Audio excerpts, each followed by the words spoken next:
జై శ్రీరామ్. అందరికీ నమస్కారం. Welcome to news Akhanda.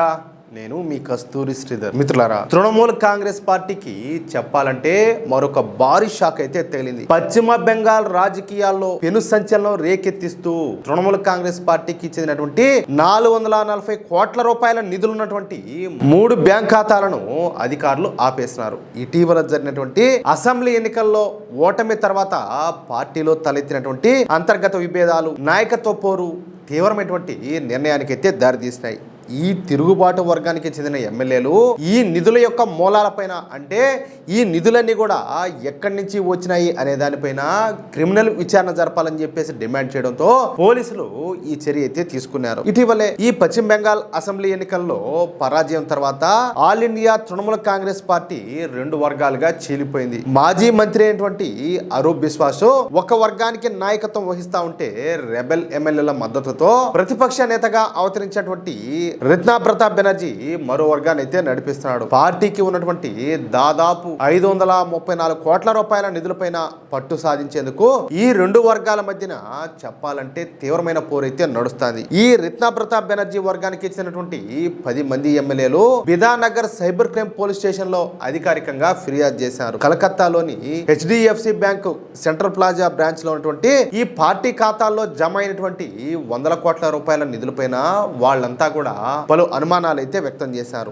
Bank ఖాతాల్లో ఉన్నటువంటి డబ్బు చట్టపరమైనటువంటి మార్గాల ద్వారా వచ్చింది కాదని వాళ్ళంతా కూడా అనుమానిస్తారు. అంతేకాకుండా అది చట్ట విరుద్ధమైన మార్గాల ద్వారా సంపాదించిన లేదా పన్నులు చెల్లించకుండా దాచిపెట్టేటువంటి డబ్బు అని, ప్రభుత్వ పథకాలు అలాగే కాంట్రాక్ట్ల యొక్క మంజూరులో తీసుకునేటటువంటి ఈ లంచాల డబ్బు అని, అవి వ్యాపారస్తులు అలాగే ప్రజల నుంచి బలవంతంగా వసూలు చేసినటువంటి నిధులని, ప్రభుత్వ నిధులను అలాగే ప్రజల సొమ్మును తప్పుడు పత్రాలతో పక్కదారి పట్టించడం ద్వారా వచ్చినటువంటి డబ్బు అని చెప్పేసి ఈ రెబెల్ ఎమ్మెల్యేలో ఆరోపణలు అయితే చేస్తారు. అంటే అయ్యా ఇదంతా కూడా అక్రమ మార్గాల్లో వచ్చిందేను, ఇది సరైన మార్గంలో వచ్చింది కాదని చెప్పేసి వాళ్ళంతా కూడా ఆరోపణలు చేస్తారు. చట్ట విరుద్ధంగా సంపాదించినటువంటి ఈ నల్లధనాన్ని వివిధ నకిలీ కంపెనీలు అలాగే బినామీల ద్వారా తిప్పి చట్టబద్ధమైనటువంటి తెల్లధనంగా మార్చడానికి, అంటే వైట్ మనీగా మార్చడానికి ప్రయత్నిస్తారు అని, పెద్ద మొత్తంలో ఉన్నటువంటి ఈ నగదును విడతల వారీగానో లేదా వివిధ బ్యాంక్ ఖాతాలలో, అంటే తృణమూల్ కాంగ్రెస్ పార్టీ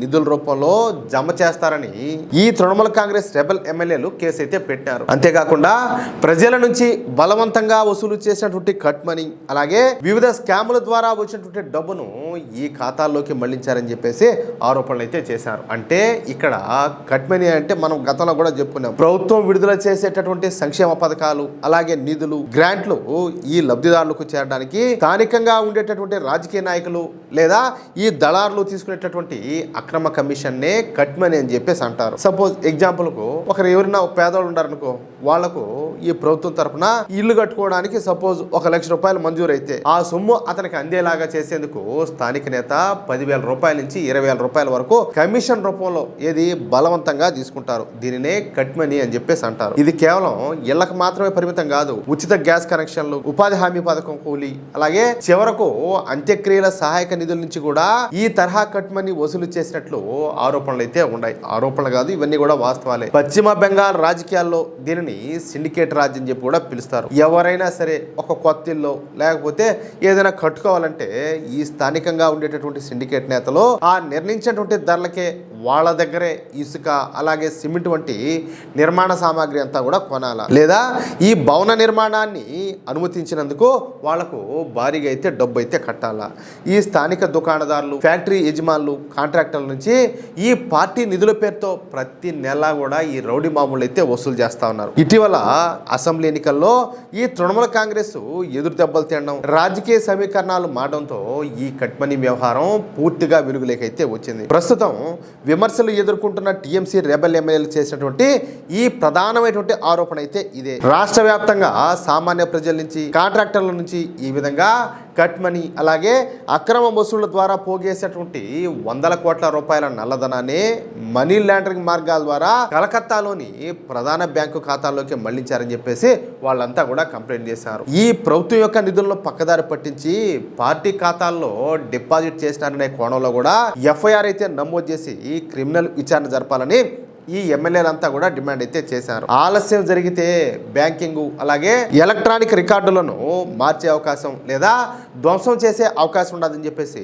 వాళ్ళంతా కూడా హెచ్చరించారు. దీంతో రెబెల్ ఎమ్మెల్యేల ఫిర్యాదు ఆధారంగా స్పందించేటువంటి పోలీసులు అలాగే ఆ ప్రైవేటు బ్యాంకులోని 3 ఖాతాలపైన డెబిట్ ఫ్రీజ్ విధిస్తూ ఆదేశాలు అయితే జారీ చేశారు. దీని ప్రకారం ఈ అకౌంట్ల నుంచి ఎలాంటి నగదు కూడా విత్ డ్రా గానీ లేదా ఇతర అకౌంట్లకు ట్రాన్స్ఫర్ చేయడం గానీ ఎంత మాత్రం కూడా వీలు కాదు. అయితే కొత్తగా నిధులు జమ కావడానికి మాత్రం అనుమతి అయితే ఉంటుంది. పోయిందనుకో ఇంక ఎంటర్ ది న్యూ డ్రాగనే పోయి పడితే ఇంక మళ్ళీ ఆ డబ్బులు అయితే వెనక రాదు. వేసేదానికి ఉంటుంది కానీ తీసేదానికి ఉండదు అనమాట. అట్లుంటది కథ. గతంలో తృణమూల్ కాంగ్రెస్ మాజీ మంత్రి అయినటువంటి అరూప్ బిశ్వాస్ పార్టీకి ట్రెజరర్గా ఉంటా ఉన్నాడు. కానీ ఖాతాల నియంత్రణ పైన వివాదం రావడంతో ఆయన కొన్ని రోజుల క్రితమే ఈ లావాదేవీలన్నీ కూడా నిలిపేయాలని చెప్పేసి బ్యాంకు అయితే లేఖ అయితే రాశాడు. అయితే ఈ మమతా బేగంకు వీర విధేయుడైనటువంటి కుణాల్ ఘోష్ ఈ వ్యవహారం పైన స్పందిస్తూ జూన్ 5న జరిగినటువంటి ఎగ్జిక్యూటివ్ కమిటీ సమావేశంలో అరూప్ బిశ్వాస్ను తీసేసి సుభాషిష్ చక్రవర్తిని నూతన కోశాధికారిగా